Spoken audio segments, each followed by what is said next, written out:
ನಮ್ಮ ದೇವರು ಕರ್ತನಾದ ಯೇಸು ಕ್ರಿಸ್ತನ ನಾಮದಲ್ಲಿ ಅನುದಿನದ ಆಹಾರ ಪ್ರಿಯರಿಗೆ ಪ್ರೀತಿಯ ಶುಭಾಶಯಗಳು. 2025 ಜೂನ್ ತಿಂಗಳ 15ನೇ ತಾರೀಕಿನ ಭಾನುವಾರದ ದೇವರು, ನೀವು ಅವರನ್ನು ಓಡಿಸುವಿರಿ, ನೀವು ನಿಮ್ಮ ಶತ್ರುಗಳನ್ನು ಓಡಿಸುವಿರಿ. ಯಾಜಕ ಕಾಂಡ 26:7. ದೇವರು ಪ್ರೀತಿಯಿಂದ ನಮಗೆ ಭರವಸೆ ನೀಡುತ್ತಾನೆ. ನೀವು ನಿಮ್ಮ ಶತ್ರುಗಳನ್ನು ಬೆನ್ನಟ್ಟುವಿರಿ. ಆತನು ನೀಡುವ ಬಲದಿಂದ ನಾವು ಬೆನ್ನಟ್ಟಿ ಜಯಿಸುತ್ತೇವೆ. ಬೆನ್ನಟ್ಟಿ ಸೋಲಿಸಲ್ಪಟ್ಟವರಾಗುವುದಿಲ್ಲ. ನಮ್ಮ ವಿರುದ್ಧ ಒಂದೇ ರೀತಿಯಲ್ಲಿ ಬರುವವರು 7 ರೀತಿಯಲ್ಲಿ ನಮ್ಮ ಮುಂದೆ ಓಡಿ ಹೋಗುತ್ತಾರೆ. ಸೈನ್ಯಗಳ ಕರ್ತನು ನಮ್ಮೊಂದಿಗಿರುವುದರಿಂದ ನಮ್ಮ ವಿರುದ್ಧ ರೂಪಿಸಲಾದ ಯಾವುದೇ ಆಯುಧವು ಸಮೃದ್ಧಿಯಾಗುವುದಿಲ್ಲ. ಒಬ್ಬ ಪೊಲೀಸ್ ಅಧಿಕಾರಿ ಕಳ್ಳನನ್ನು ಬೆನ್ನಟ್ಟುವ ಕತೆ ಇದೆ. ಆ ಅಧಿಕಾರಿ ತರಬೇತಿ ಪಡೆದ ಓಟಗಾರ, ಓಟದಲ್ಲಿ ಚಿನ್ನದ ಪದಕ ವಿಜೇತ ಕೂಡ. ಆದರೂ ಕಳ್ಳ ಅವನನ್ನು ಮೀರಿ ಓಡಿದನು. ಆಶ್ಚರ್ಯಚಕಿತನಾದ ಅಧಿಕಾರಿ ಧ್ವನಿವರ್ಧಕವನ್ನು ಬಳಸಿ, ನಾನು ನಿನ್ನನ್ನು ಬಂಧಿಸಲು ಬಯಸುವುದಿಲ್ಲ, ನಿನ್ನ ವೇಗ ಸರ್ಕಾರಕ್ಕೆ ಬೇಕು, ದಯವಿಟ್ಟು ನಿಲ್ಲಿಸು ಎಂದು ಹೇಳಿದನು. ಆ ಮಾತುಗಳಿಂದ ಆ ಪ್ರೇರಿತನಾದ ಕಳ್ಳ ನಿಂತನು. ಬಡತನವು ಅವನನ್ನು ಕದಿಯಲು ಪ್ರೇರೇಪಿಸಿತು ಎಂದು ಅವನು ಒಪ್ಪಿಕೊಂಡನು. ನ್ಯಾಯಾಧೀಶರು ಅವನಿಗೆ ಕರುಣೆಯನ್ನು ನೀಡಿದರು ಮತ್ತು ಅವನಿಗೆ ಸರ್ಕಾರದಲ್ಲಿ ಕೆಲಸ ನೀಡಲಾಯಿತು. ಕಾಲಾನಂತರದಲ್ಲಿ ಅವನು ಒಬ್ಬ ಅತ್ಯುತ್ತಮ ಅಧಿಕಾರಿಯಾದನು.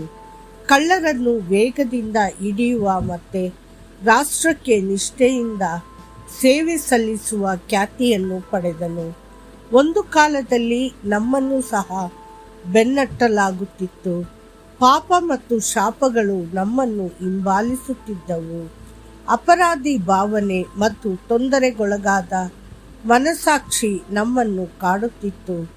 ಕಾಯಿಲೆಗಳು ಮತ್ತು ರೋಗಗಳು ನಮ್ಮನ್ನು ಹಿಂಬಾಲಿಸಿದವು. ಪರೀಕ್ಷೆಗಳು ಮತ್ತು ಆಧ್ಯಾತ್ಮಿಕ ದಬ್ಬಾಳಿಕೆ ನಮ್ಮ ಹಿಂದೆ ಬಂದವು. ಬಡತನ ಮತ್ತು ಕಷ್ಟಗಳು ನಮ್ಮನ್ನು ಪ್ರತಿದಿನ ಹಿಂಬಾಲಿಸುತ್ತಿದ್ದವು. ಆದರೆ ಒಂದು ದಿನ ಯೇಸುಕ್ರಿಸ್ತನು ನಮ್ಮನ್ನು ಭೇಟಿಯಾದನು. ಬೆನ್ನಟ್ಟಲ್ಪಡುತ್ತಿದ್ದ ನಮಗೆ ಅವನು ಆಶ್ರಯ ಮತ್ತು ಬಲವಾದನು.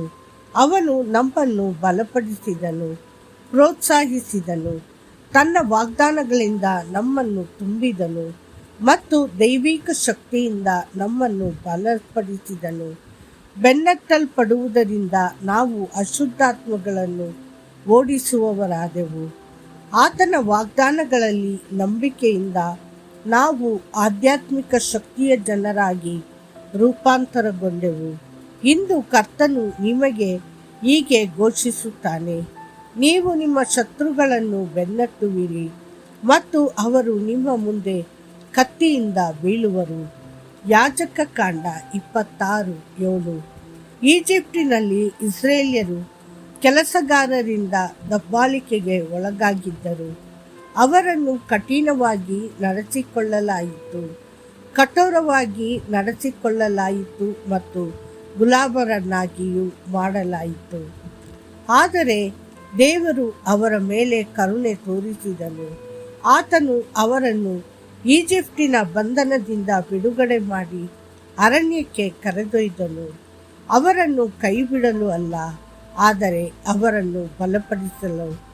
ಆತನು ಅವರಿಗೆ ಸಾಮಾನ್ಯ ಆಹಾರವನ್ನು ನೀಡಲಿಲ್ಲ, ಆದರೆ ಅವರಿಗೆ ಸ್ವರ್ಗದಿಂದ ಮನ್ನಾವನ್ನು ಕೊಟ್ಟನು.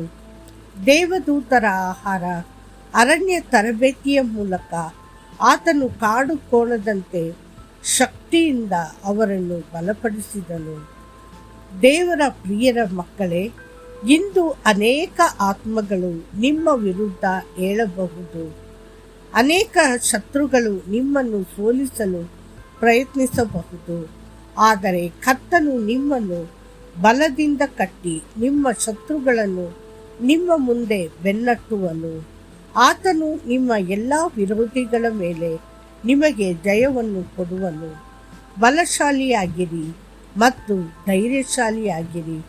ಮತ್ತಷ್ಟು ಹೆಚ್ಚಿನ ಧ್ಯಾನಕ್ಕಾಗಿ ಆದುದರಿಂದ ದೇವರಿಗೆ ವಿಧೇಯರಾಗಿರಿ, ಸೈತಾನನನ್ನು ಎದುರಿಸಿರಿ, ಆಗ ಅವನು ನಿಮ್ಮಿಂದ ಓಡಿಹೋಗುವನು. ಯಾಕೋಬ 4:7. ಕರ್ತನು ನಿಮ್ಮಿಂದ ವಂದಿಸಲಿ. ಆಮೇನ್.